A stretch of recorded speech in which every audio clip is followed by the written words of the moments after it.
The Monster Guys podcast begins now.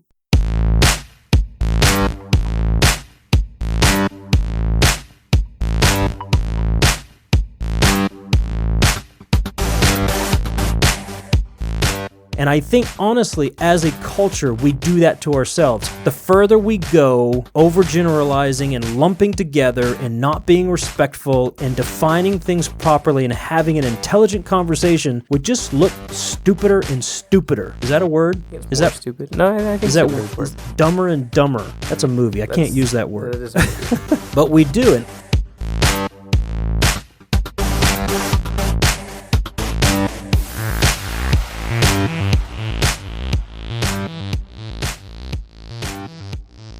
Welcome to the Monster Guys podcast. As always, I'm DC McGannon. I'm here with my partner and co-conspirator in all things creative, C. Michael McGannon. How you doing, Michael? Pretty good. How are you? I'm all right. Peach tea and dark chocolate covered raisins. Those are the key words of the hour. I didn't see any of those raisins over there. You're holding out on me. I have consumed them.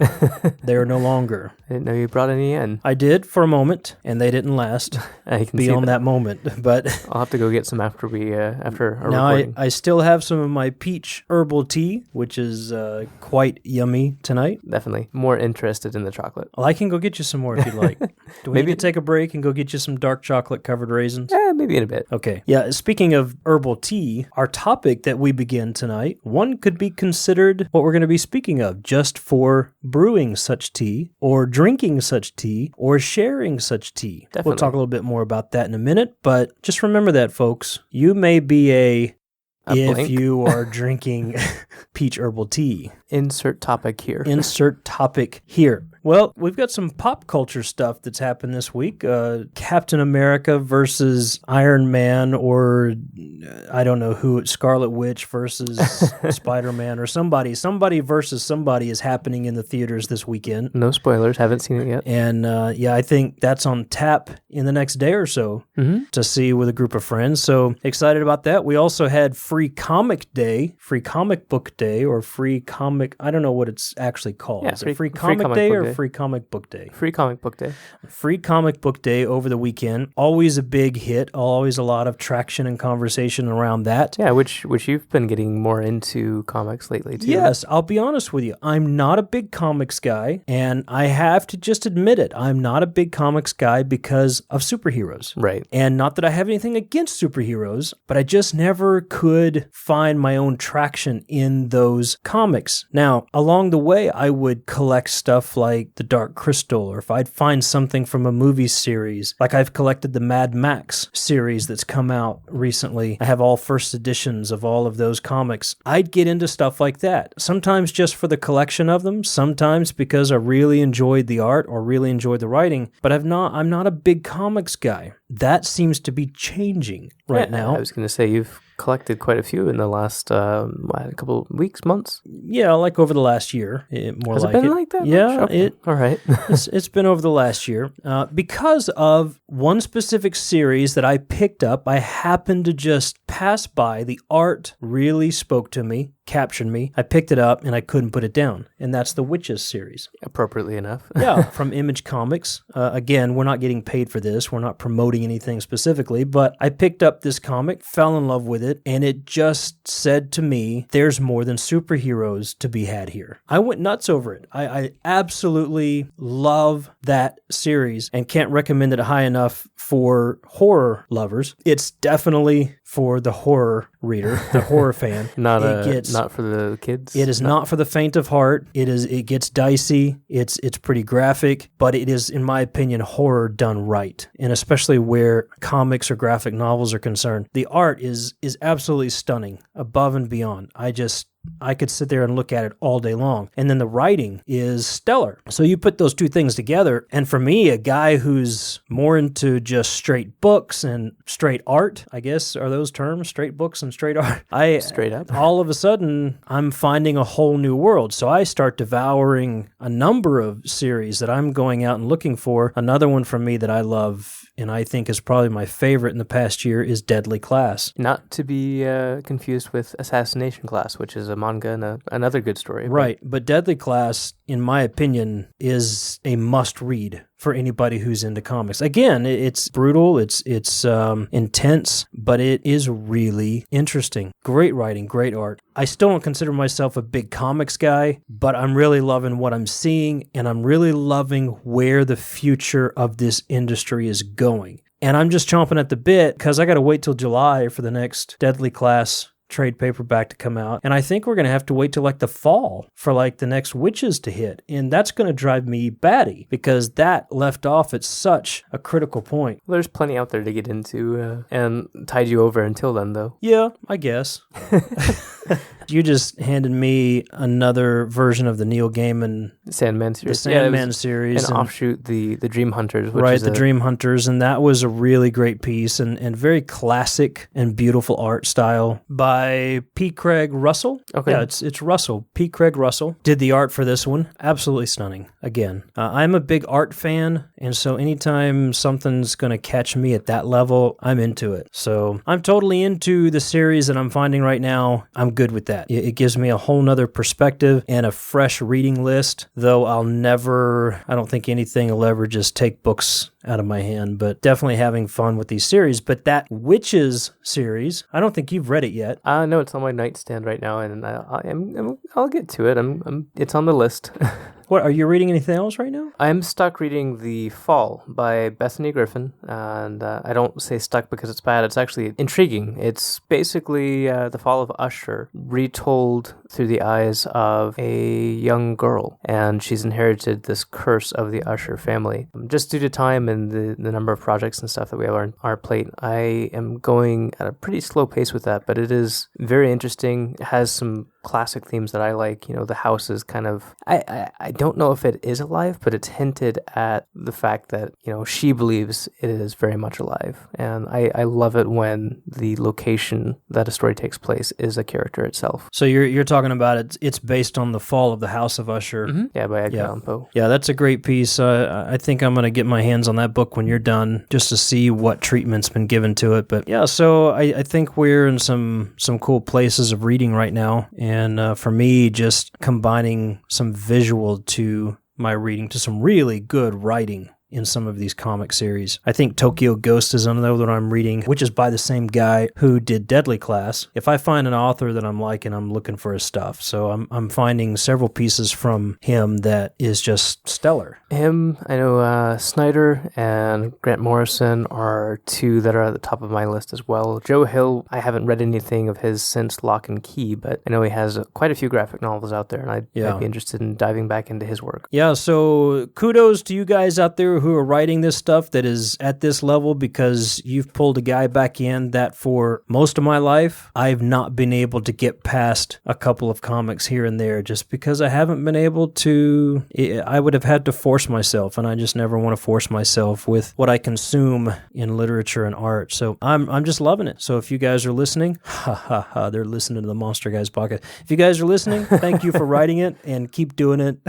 Hope to have you on the show soon. But interestingly enough, that Witches series brings us to our topic that we're opening up. We're going to open up a series here on the Monster Guys podcast of witches, and not witches from that comic book series, but witches in general, witches globally, and witches specifically by region, by country, by practice, by folklore, by mythology. We're just going to cover a very broad range of the topic of witches in the next several episodes of the Monster Guys podcast. Yeah, and this has been something that we've kind of been working up towards since the beginning of this podcast, because it's something that you're very much, witches seem to hold a lot of interest for you. To me, it's always been it's like vampires and like the undead. It's a very big tangled mess of mythology and folklore and history. It is.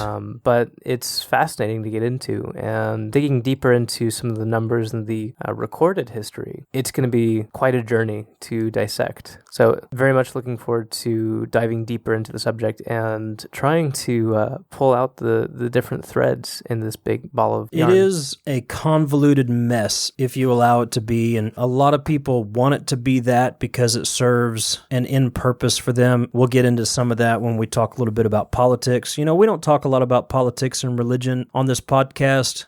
We will touch on that topic during this series. Tonight, I think we're just going to turn the key in the lock in the box.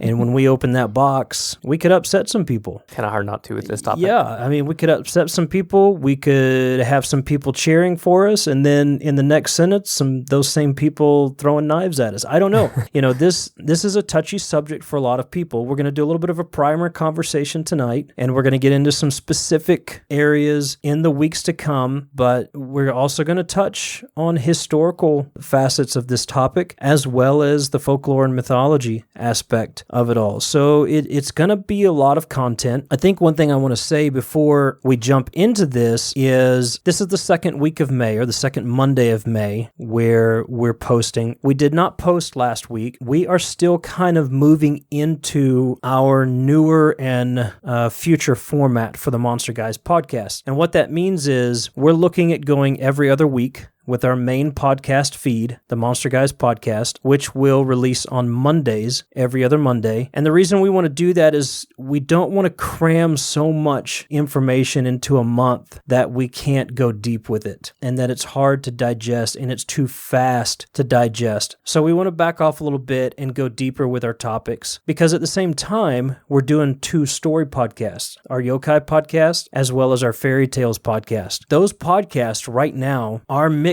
into our main feed. Like if you go to iTunes, you'll find, the Monster Guys podcast episode, whatever, and then you'll find Yokai podcast, and then you'll find Fairy Tales podcast. We did that so we could get the story podcast off the ground. Those feeds are slowly being simmered out to their own feed, which in the very near future, the Monster Guys podcast will be its own, the Yokai podcast will be its own, and the Fairy Tales podcast will be its own. And we do have a couple of other future podcast, but it's down the line. Those podcasts will all be in their own separate feeds. So the Monster Guys podcast main feed will be on Mondays every other week. So it's going to be 2 or 3 times a month, and it's going to go deeper. And we're going to slow down our breathing a little bit so that we can really dig into some topics that we want to dig into and have a more significant conversation with listeners along the way. That begins with this series on witches. I believe this series deserves to slow down a little bit and digest and have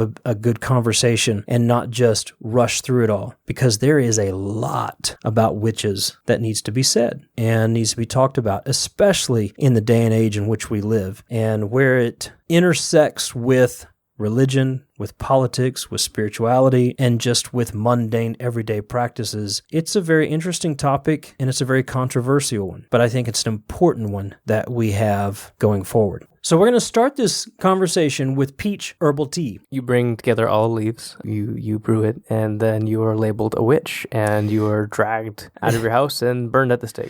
There was a time in history, and actually still is happening. We'll talk about that in not too long from now, but there's a time in history where that is very true. If you brew herbs or you have a cup of tea and it's not to somebody's liking, you're labeled a witch. If you sweep your house with a broom, you could be labeled a witch. If you have a garden in your backyard or certain vegetables growing in your backyard, you could be labeled a witch. There's a lot that people try to leverage against other people with this term, and I think a lot of it boils down to religion. I think a lot of it boils down to politics and power-hungry people, or things that people want to cover up, and it's easy to throw those stones. The whole sweeping the house thing. I mean, 300 years ago, what else did they use to sweep their house? They didn't have a vacuum cleaner to plug in. They had Hoover vacuum cleaner, sure. I guess. But if you used a straw broom at one point in history, somebody come knock on your door, look in your window, see that straw broom sweeping, and boom, you're a witch. You're pulled out and you're convicted. And that conviction leads to some very ugly things and places. So what is a witch? I mean, what is defined as a witch? And I think answering that question, you have to look at before a certain period of time, during a certain period of time, and then after a certain period of time as well. well, because you do have those folk healers who would just use,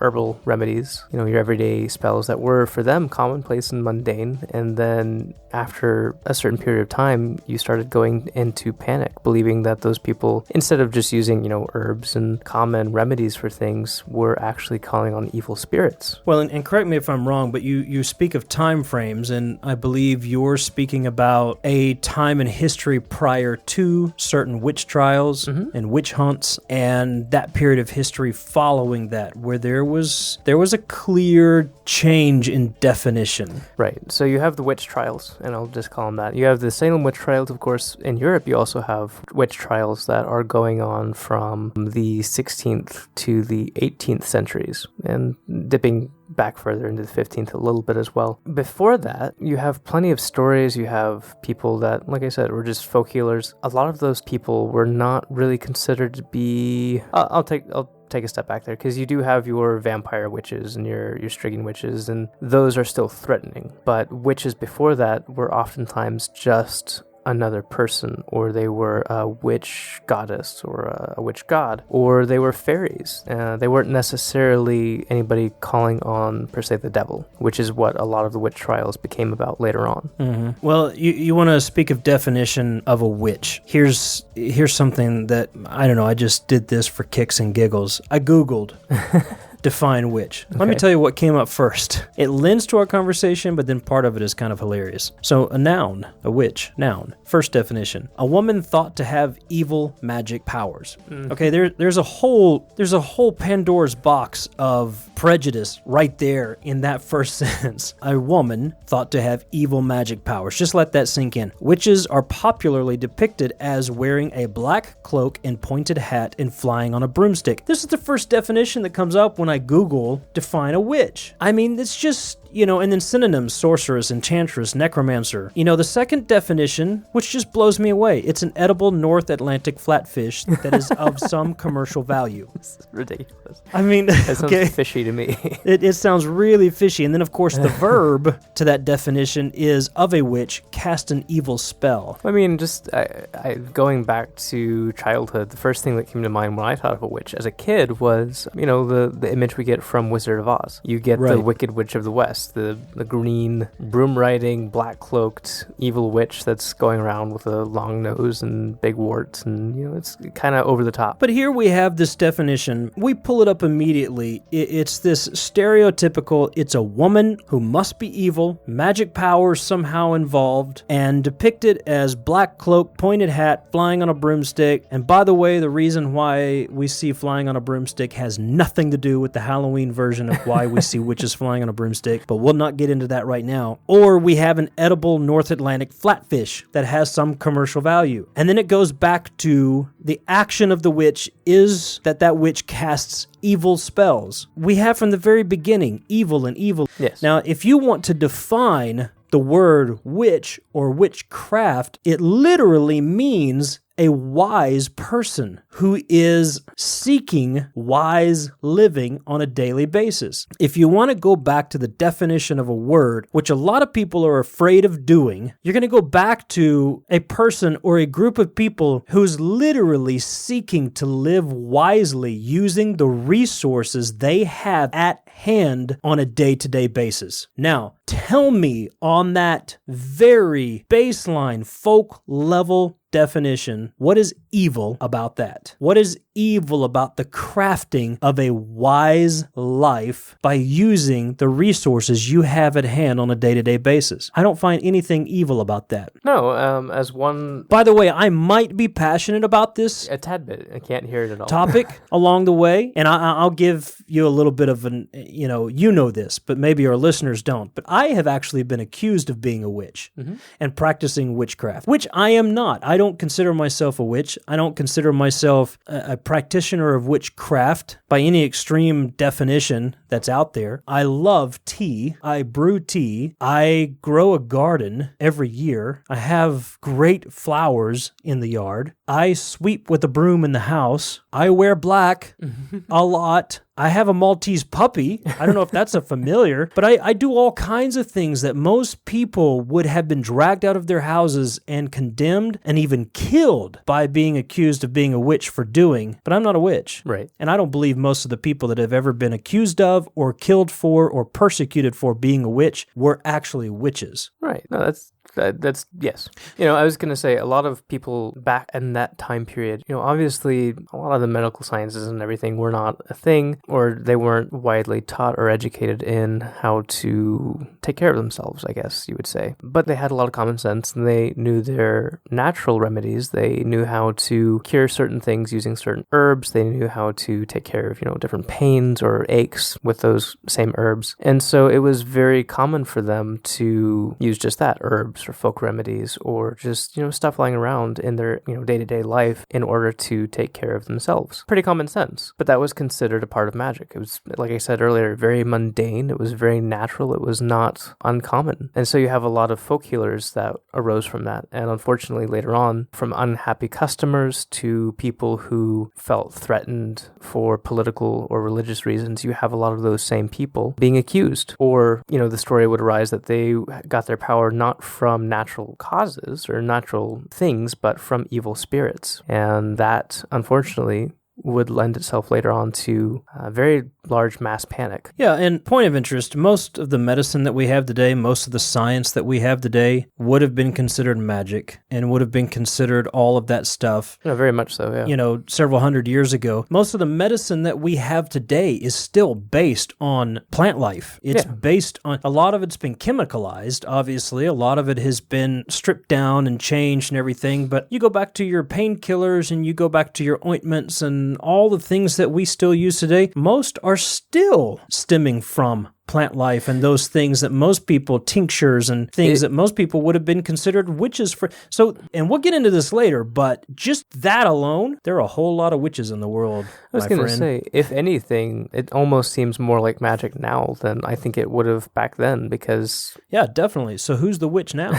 Because so much in all of our painkillers and stuff, so much is distilled and brought down information-wise. If you go and, you're the common Joe, you're not going to recognize every single list on that list of ingredients. So a lot of it is almost mystical even today just because you don't know what the heck you are taking. We just don't go burning people who make the drugs now. Well, not in some countries. Not in most countries. It still does happen today, and we'll talk about this as well, but some of the stuff that you read about as far as witch trials or persecution or burnings or stonings or killings based on a false accusation actually still happens today. Right. There are some things that are taking place in the world today where men and women are being dragged out of their homes and some of the most brutal and violent and heinous things being done against their person for some of the most simple things like we listed earlier because they grew the wrong plant or they drank the wrong cup of tea or they were caught talking to the wrong person. Right. And so somebody needed a reason to accuse somebody else. They pull them out. They bring them into a public square. They poke them with hot irons. They stab them. They run irons through them. They stone them. They cut them. They bleed them. They burn them. There's all kinds of things like that are going on in the world today still. And I believe probably more now, just like with the issue of slavery, I believe slavery has continued to escalate. I believe this type of thing has continued to escalate, but it's just not in the media's eye. It's not in our common attention span on a day-to-day basis. And a lot of it's hidden in places that most people, to be honest with you, most people don't care that it even exists anymore. Right. And that you brought up a couple things there. We've talked a lot about how it's like a lot of folk healers basically that this takes place, but it didn't have to have anything to do with herbs. A lot of people as well, like a lot of the witch trials that happen in Russia, and we'll get to numbers later, but Russia was actually one country that did not suffer quite as much from the witch trials as other European countries. Still, though, they did have quite a few trials that happened, and for them, I think it was 1/3 of the group that was put to trial, that group of people, they weren't necessarily folk healers or anything. They were just kind of aliens to Russia. They were not local to Russia, or they were travelers, or they were just suspicious. So they were brought to attention. Going to another culture, you have some people in Asia who were just suspicious by, and this is unfortunate, but the fact that they were female. It didn't have anything to do with them being a folk healer or anything either. A lot of them weren't folk healers. They were just thought to have power due to being women over men. And so you have different reasons. Not everybody that was accused of being a witch was a folk healer. Not everybody was a woman. Not everybody was this or that. You have a lot of different things that would go into this. Like we said earlier, it was very much a convenience for pointing fingers if you didn't like somebody or if you needed them out of the way for one reason or another. Yeah, so going back to the definition that we were talking about, and I kind of went on a little tangent there. I am a little bit passionate, like I said, about this, but there's a lot of different ways to define this. You talk to 10 people about defining what a witch is or witchcraft or magic, and you're probably going to get 9.5 different answers. And then the other half that does agree is going to disagree on certain points. Well, on that note, we have a bunch of we're talking a lot about the witch trials, but I think it's important to step back as well and look at folktales. Yeah. Because not every person was a witch. You also have characters from stories, like just like our folklore, just like our fairy tale episode from, was it last week already? I feel like it's been forever. But the horned women. Oh yeah, the horned women. Those were the Fenian women. They were from a certain mountain, and they were believed to be descendants of the Tua de Danann, warrior women, gods, if you would. Then you have characters like Baba Yaga, who, again, were definitely not human people. She was a very scary creature. She was almost like a boogeyman for Russia, but she also had her moments of being a benign character that would help heroes along their quest. So it's important to remember that before, these tragedies that happened during the witch trials, you have a lot of folk characters, a lot of heroes, a lot of villains that were considered to be witches. And while we're kind of getting closer to the topic of human beings or people who are perceived to be witches, it's important to keep in mind those older characters. Yeah, and there's two categories there. You've got what I would consider historical witches or historical witchcraft, specifically humans who claim to be or have been accused of being witches, and those categories could be positive or negative depending on who you are and what you're looking at. But then there are the folklore and mythology,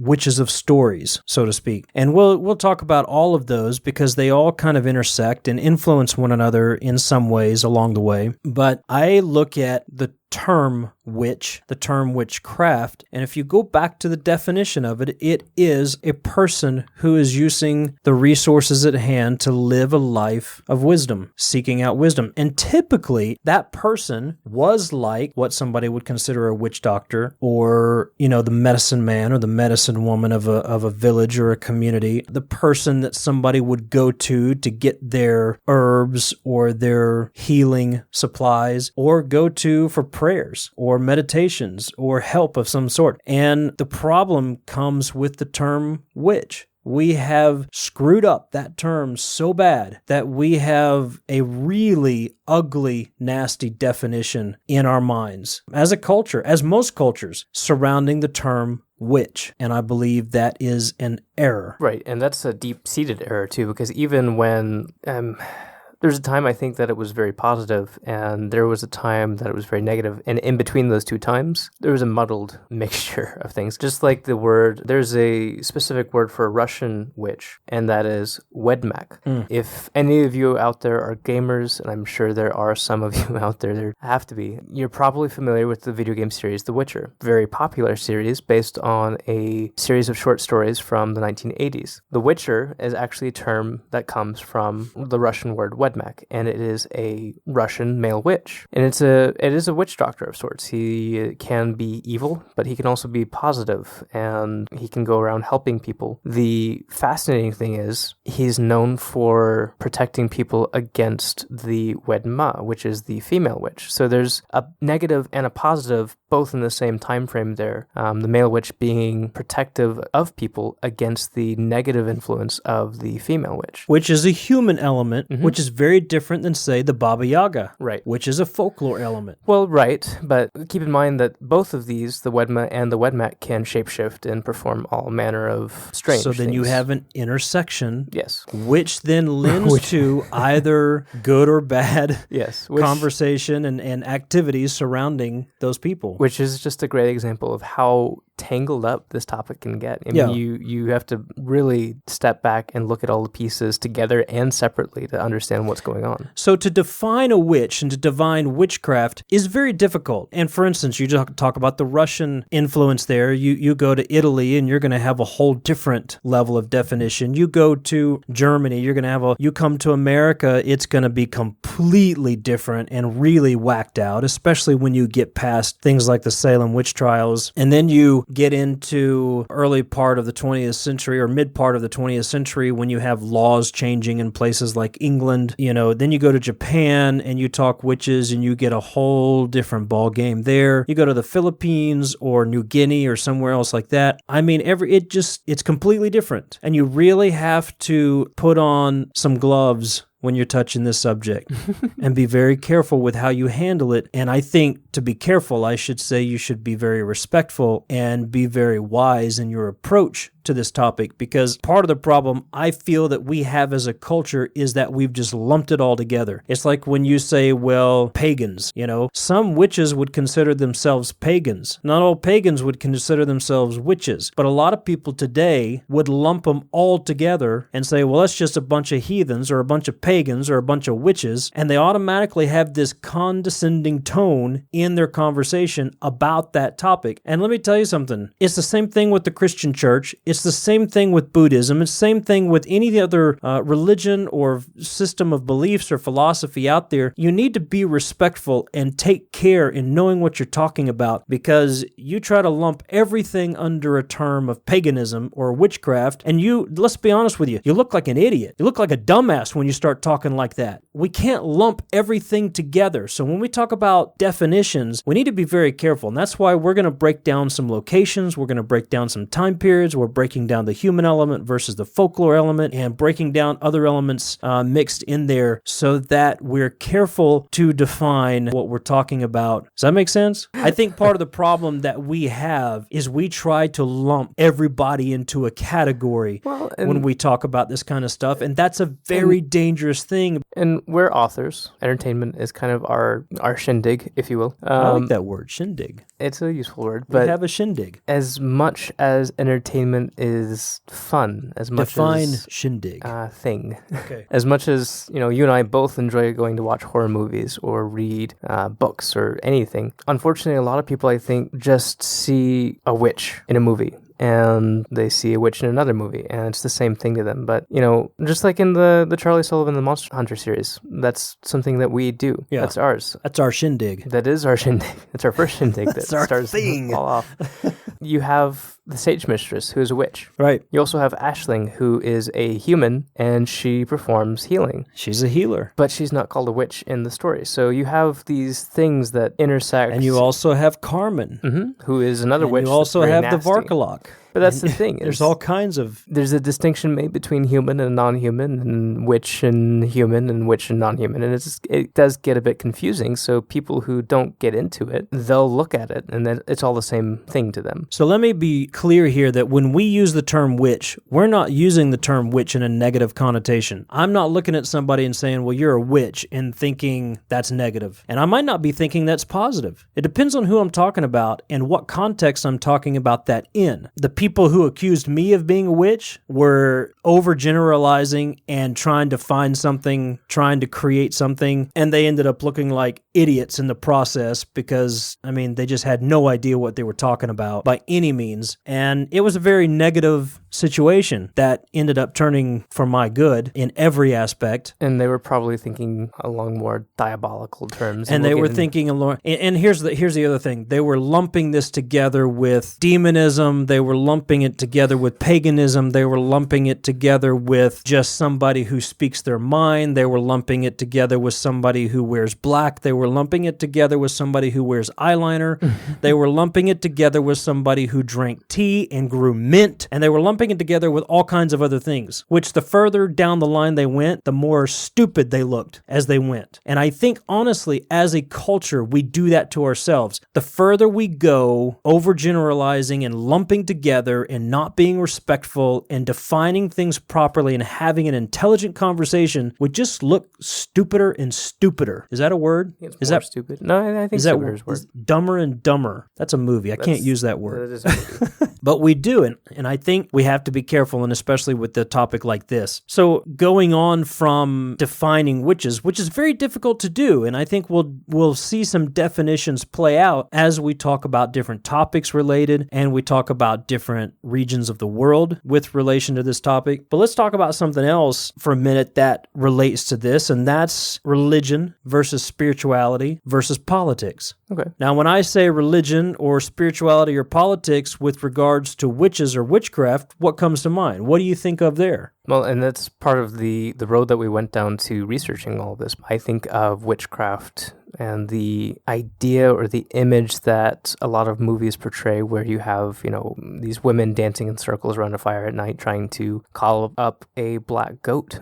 Yeah, okay, here we go. All right, so before that, what I was trying to say earlier is before all of that, you have these people who just live off the land and have gods and goddesses, and then you have the witch trials that bring about this specific image. Diabolism, you have devil worship and black masses and all of that jazz that is highly purported. Which is another thing that bugs me. Lumping witches in with Satanists or devil worshippers. Again, it goes back to the definition thing. I'm going to get pissed off about this because this is so incredibly common and such a big mistake. You have Satanism versus devil. You have forms of Satanism, I should say, versus devil worship, which is not only two separate topics, but a bunch of different topics. I think it should be said that there are some instances where, yes, you do have some devil worship thrown in with witchcraft, but it was actually pretty rare. Yeah. And the big image that we get of the whole black mass and dancing around a fire trying to call up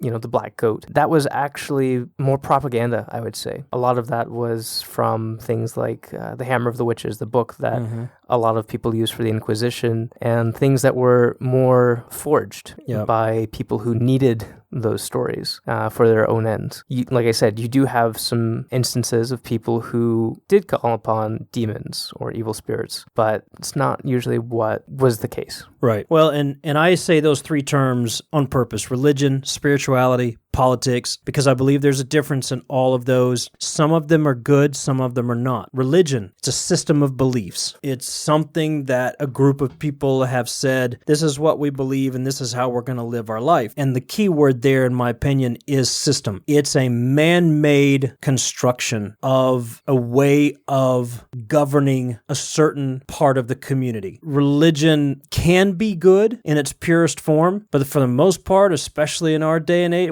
going back to almost every day and age, religion has definitely got its negative consequences. Right. I would say that it is responsible for a large majority of the witch trials that we've been talking about. It is, but not by itself. Right. And the other Definitely part of that is politics. But let's go to spirituality next. Spirituality, I believe, it would be our attempts as humans to live a better life, to transcend what we find ourselves in on a day-to-day basis and come out the other side a more compassionate, more understanding, more loving, more generous, more servant-minded group of people. I believe there are a lot of people in the world that are trying to live a spiritual life. I believe there are a lot of people who are trying to attain a higher level of spirituality, not religion. I do believe that religion, in its purest form, can help people on a path of spirituality. More times than not, though, it gets mixed up with politics and it gets really ugly really fast. It's when politics gets involved that I think things go really bad, because politics involves that system of manipulation and coercion and influence that should be used for good governance of people, but more times than not is being used to fuel people on their pursuit of power and control and negative influence over people, because the negativity comes when they're using that for their own platform, for their own gain, for their own personal betterment versus the betterment of the community. And so they're using people as stepping stones on their way up the ladder. Now you put politics and you put religion in bed together and you get a nasty, ugly child that's born from that. And that's what most people see religion as. That's when you see people crying out against any form of religion. That's typically what they're crying out against. Not the purest form of religion, not the purest form of politics, but when those two things come together and create a very ugly child.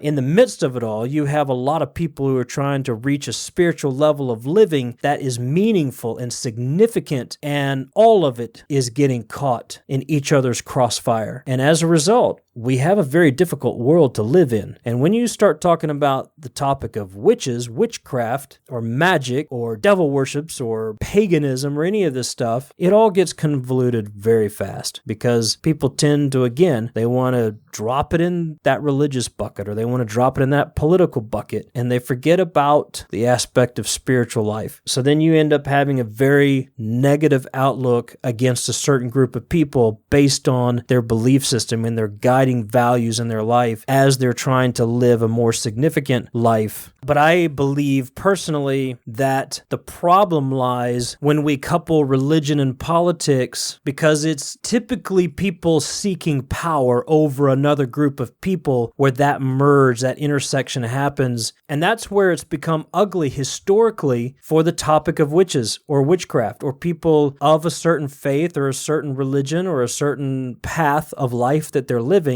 and where a lot of people have been accused of being witches or witchcraft in a negative way when this religious road and this political road come together. And perhaps a good example of that would be, and we'll probably not get into the full story tonight, but one very famous case in Ireland of a witch or a sorceress named Dame Alice Keitler. And this is a true story. This is a real historical event. This is a true story. And she was accused with her compatriots or her associates of some pretty heavy stuff, not just like basic witchcraft, but a lot of very specific things, from poisoning her first 3 husbands to trying to poison her 4th husband, to using witchcraft to bring good fortune to her son, to holding black masses at night and holding sexual relations with a demon called Robert, or Son of Art, which is a very strange name for a demon. Yeah. The flip side of that is the bishop that went after her, I think he ties into what you're saying. He came in, he was appointed as head over this town, religious head over this town, and came in, heard about her, and went on kind of his own very religious tangent, but it became a very political dealing as the local authorities got involved, and he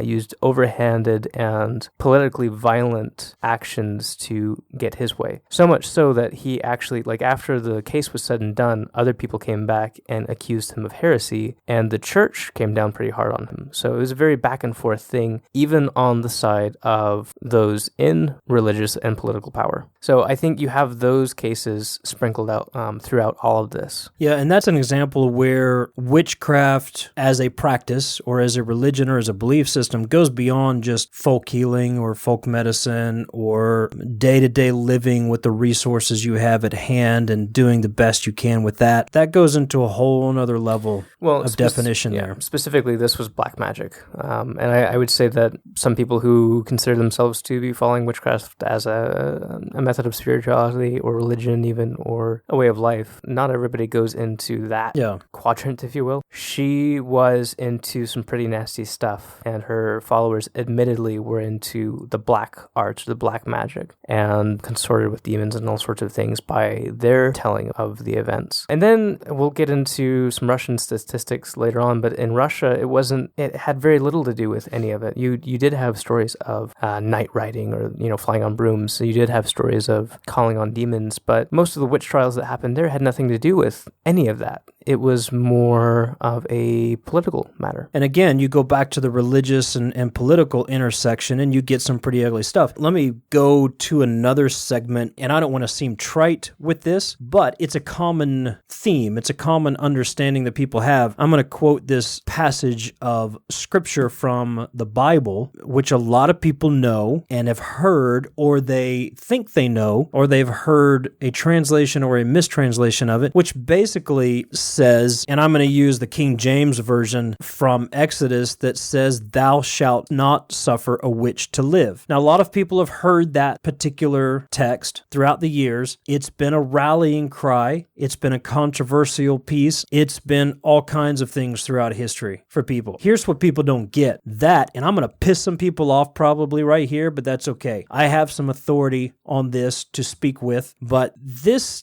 is a mistranslation. Simple as that. And it's been taken out of context, it's been twisted, and it's been used for both religious and political ends for hundreds of years. You go to this translation of this passage and this word specifically, witch, and there's a whole lot of other stuff from these texts and other holy texts that you can pull out and talk about. I'm just talking about one specifically here. But you pull that word out, that word witch in that text is not the word witch in its original writing. That word literally means, and the reason why it's used witch is because people in that time, the translators that were translating for that king, didn't have any other word on top of the fact that there was a kind of a witch hunt all to itself taking place during that time for religious and mostly political reasons. But that word witch is not witch, and it's certainly not the word witch for the definitions that we're speaking of. You go back to the original translation, and that word was sorcerer. And specifically, it was talking about a person who would exert influence over a group of people by means of using drugs or other influences that would alter their thinking to gain their own political end. So that's very different. You go to witch trials in Salem, you go to the European witch trials, you go to some of these other places, you go to things, like New Guinea or the Philippines or stuff that's going on in modern day where people are being dragged out of their houses and burned at the stake or stabbed in the public square until they bleed to death because they grew a vegetable garden or they swept their house with a broom or they were caught talking to the wrong person or whatever else reason they want to accuse somebody of being a witch. That's very different. You go back to that original translation, you're literally, if you want to ask me my personal opinion, and I'm glad you did, I'm going to tell you, that sounds to me like a politician. Back then, there were men and women, who would use drugs, mind-altering substances in order to influence a group of people, and it was called sorcery, and it was a very negative context by which they were doing it because they were using this influence against the will of people in order to accomplish something that shouldn't be accomplished. That was the sorcery that was being spoken of in texts like this historically. We all of a sudden come into King James time frame, we throw the word witch in there because they don't have a better word for it, and it's a word that they can leverage, and then you have a witch hunt that's going after common people and people that don't deserve to be accused of what they're being accused of. For the next few hundred years. For several hundred years, and even to this day. So you look at something like that, and something that for thousands of years people have based their beliefs and their accusations and their rallies on a simple word that's been mistranslated. You have a crap storm going on that is hurting generations of people, thousands upon thousands of people throughout history because of a single word that's been messed up. I don't like it. I don't like it at all. Well, there's not a lot to like about it. I remember when we first dug into that and found the mistranslation and everything, it was kind of world-shaking to see. I don't know, you have this concept that you've heard over and over and over again, and then you see where it comes from and see that it's crooked and it's upsetting, to be sure. And then to know that you can't just throw that out there and change the way history originally came out to be. Oh my gosh, no, it's rooted so deep in our psyche and in our culture, and it's dangerous. I've been dealing with this for years. I've been dealing with mistranslations of texts and poor teaching and problematic religio-political crap being thrown in people's faces for almost my entire professional life. And it has sickened me so year after year. And it's dangerous that we have this stuff out there and still going on. And there's a lot of innocent, good people being hurt because of it. So you go back to a word like this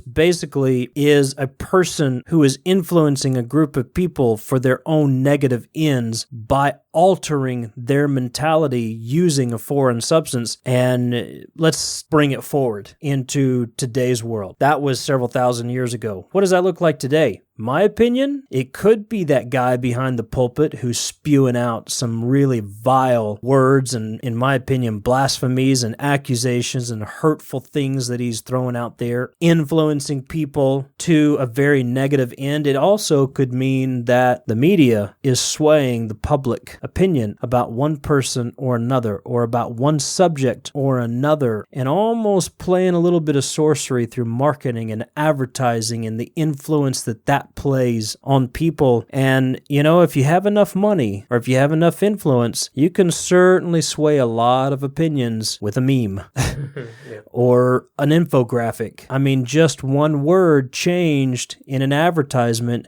changes the mentality sometimes of an entire generation. I would consider that the negative side of sorcery, or what some people would consider witchcraft, because it's taking generations of people down the wrong road for all the wrong reasons. There's no good in it at the end of the day, in my opinion. Now, a few minutes ago, you were telling a story about the case in Ireland. People who were deliberately proposing themselves to be practitioners of black magic and seeking out evil or curses or whatever in their practices. That turned into a big storm, religious, political, all kinds of stuff there. Similar things took place in Russia, but for very political reasons. What was that story? Well, here's the thing, and this is something that I kind of want to get into in the next episode, because we will be talking more about Russia and Russian witches in the next episode. But in Western Europe, you have the idea of the witch being female. Like you talked about in the beginning of all of this, the witch, by definition, was like an evil woman. Right. You have the idea in modern popular culture, because in a lot of cultures that was the thing. A witch was an evil woman. You have that in the Philippines. You have that in Japan. Witches could be male or female, but the spirit that imbued that magic was passed through the female line. Here's the interesting thing. In Russia, it was actually considered to be more of a male thing. The men, or the population that was being accused of witchcraft, was actually more male than female. In Scandinavia, it's the same thing. Which is all together fascinating. Right. Well, you might ask why, though, as well. Why? Well, here's the thing. In Russia, like I was saying earlier, in Russia, yes, you had the devil worship, you had the satanic masses and stuff that people would talk about, but it really wasn't important to them. It wasn't the defining factor of the witch trial in Russia. For them, women that were considered to be witches were actually, in their mind, being possessed by evil spirits. The men were writing curses. The educated men would be very literate, and that was a threat to people in power. Or they would be whispering curses or doing things of that nature. And like I said, it was a threat to people in power. It wasn't a religious thing. It was more of a political thing. Men found themselves in influence and in important affairs more often than women in that social standing. Women did find themselves there as well, but not as much. So it was not at all a religious thing. It was a social and political reasoning. And you have that in a couple other countries. So that's important to keep in mind, that it's not all about devil worship or the hammer of the witches that was being carried around Europe. Some of this was just that. It was just,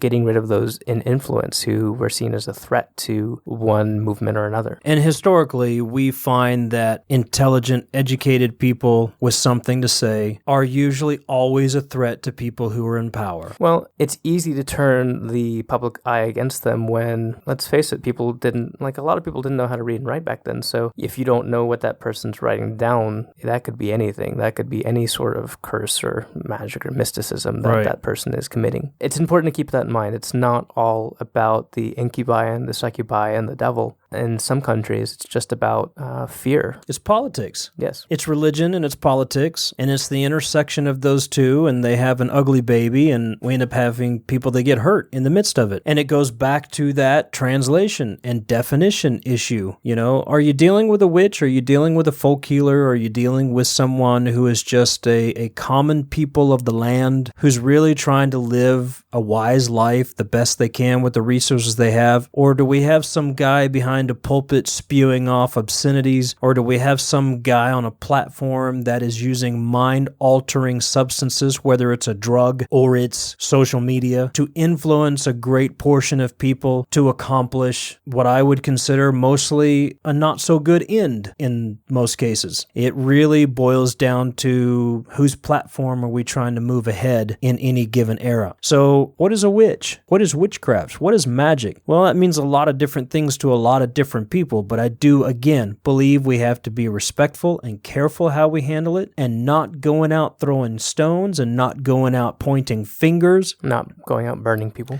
Not going out and burning people or running people through with hot irons. But I do believe, and whether physically or symbolically, we don't need to be doing that kind of stuff. Emotionally, any of those kind of ways. But I do believe we need to look at each other with respectful eyes, with enlightened eyes, with eyes that are seeking to transcend the ugliness of this world and have more compassion and be more understanding. I don't care what you believe. I really don't. We can get past a lot of that kind of stuff. And if we can't, we need to figure out how to get past that. But we don't need to be out pointing fingers at one another and tearing each other down. And we certainly don't need to be listening to people in power who are wanting to tear down entire segments of our culture or our community so that they can advance themselves and leave everybody else in their wake. We just need to be human and understand what it means to be spiritual beings in this human world. And I don't know if that makes a lot of sense to a lot of people. I don't know if it means a lot to a lot of people. It means a lot to me. That being said, we do want to go into some specifics about witches and witchcraft and some stories from around the world. I think next episode, we're going to start in Russia. And you've got some interesting things that took place, I think, back in the 17th century that gives us a dive board to jump off from into this topic, and specifically in the region of Russia during that time.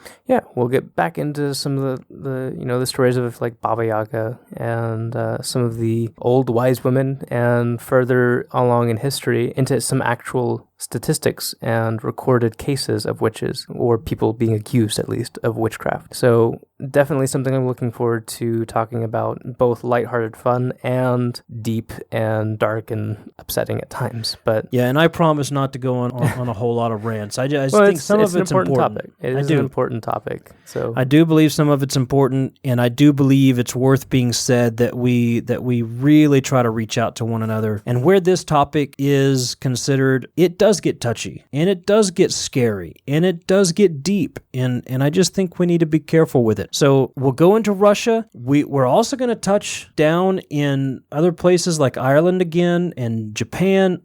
You've got some stuff from Scandinavia that you've dug up. We'll go into places, the Philippines, all kinds of places all over the world. We'll come back to America. We'll talk about the witch trials and influences there, and what that has meant for us moving forward in history. But we've opened the lid, and the cat's out of the bag. The black cat is out of the bag. Black cat. And as we'll see later on in this series of talks, the fox, the badger, the yeah, and a whole lot of the crow, other the frog, animals and herbs and everything else. Thanks for joining us on the Monster Guys podcast. We'll be back again very shortly, and of course later on this week, stay tuned for another story podcast. I believe this week we have some fairy tales coming back at you, and we'd love to hear from you. themonsterguys.com. Look us up on Facebook, Twitter, Instagram. Just look us up in The Monster Guys. We'd love to hear from you. Take care. Good night. Good night.